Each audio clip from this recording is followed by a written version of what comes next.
അപ്പോൾ എല്ലാവർക്കും ഹാപ്പി ഓണം. അങ്ങനെ ഈ പ്രവാസികളുടെ ഓണം എങ്ങനെയാണെന്ന് അറിയാം.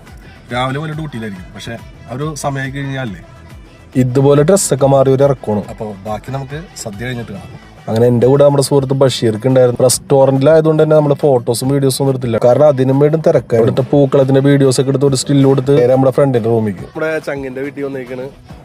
Hello, happy Onam, happy Onam. അങ്ങനെ അവിടെ ഇരുന്ന് കുറച്ചു നേരം സൗഹൃദം പങ്കിട്ട് നേരെ ഫുഡ് കഴിക്കായിരുന്നു. ഞാൻ നേരത്തെ കഴിച്ചോണ്ട് തന്നെ ഞാൻ കഴിക്കായിരുന്നില്ല കേട്ടോ. ഒരു ഗ്ലാസ് പായസം മാത്രം കുടിച്ച്.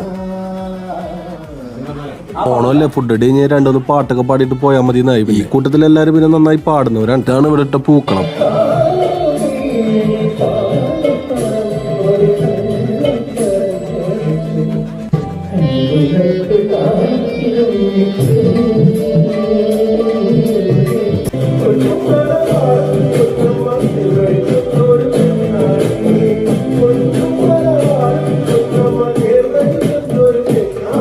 എന്നാ പിന്നെ അടുത്ത വീഡിയോയിൽ വീണ്ടും കാണാമെന്ന വിശ്വാസത്തിൽ ബൈ ബൈ.